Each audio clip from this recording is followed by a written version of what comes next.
Back in the late 90s, I helped this couple open a coffee shop. And they wanted to open a coffee shop and call it Holy Grounds because they were Christians.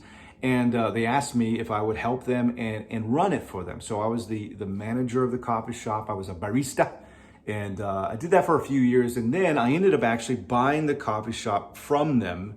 And it was great. It was a great experience. I enjoyed it. It wasn't nearly as glamorous as I thought it would be owning a coffee shop, but it was good. It was a good life lesson for me. The worst part of owning or working at a coffee shop is waking up super duper early. You got to get there early. And so I think we open at like 6 a.m. And so I am not an early bird. I'm a night owl. I like the nightlife. I like to boogie.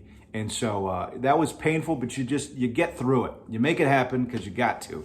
I remember one morning in particular, I woke up in a panic because I was like, I am late. And when you own a business, it's very fragile to you. You want everyone to love it and be raving fans. You don't want people waiting outside for their coffee. So I leapt out of bed. I jumped into my Nikes. I took off. I peeled out. I am down the road, maybe a mile or two. When I look at the clock on my dashboard, and it says 1 a.m. And I was like, what in the world was that? In my brain, it's 6 a.m. But in reality, it's 1 a.m. And so I turned around and went back to bed. So we've all done that to some degree. We've all kind of created a reality in our heads. It's not factual.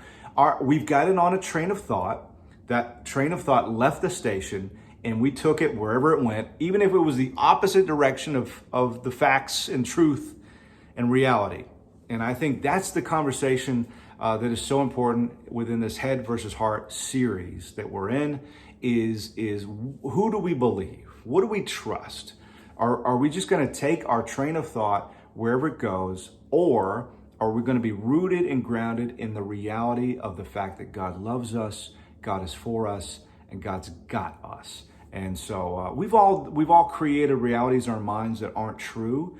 We probably thought someone hated our guts and the relationship's over and dead just because they didn't return our text or our call, or they acted weird, and then only to realize they were busy or their phone broke, and all of a sudden it's like, hey Ben, what's up? And it's all fine.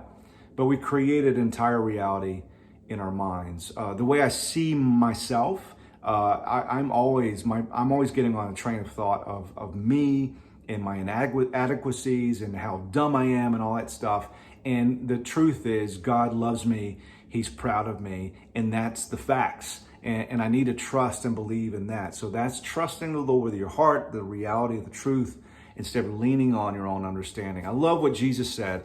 This is His words in John chapter 5. He says, you search the scriptures because you think that in them you're going to find everlasting life. You're going to find the information that leads you to an everlasting life. But He says, it is these that testify about me. It's not the information.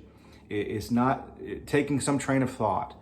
It is getting to know the person of Jesus Christ and how enamored He is with you, how much He desperately loves you, and living there. That's the truth. That's the reality. And so have a fun talking about that, your experiences with that, and have a great time in your groups. I love you, and I look forward to seeing you soon.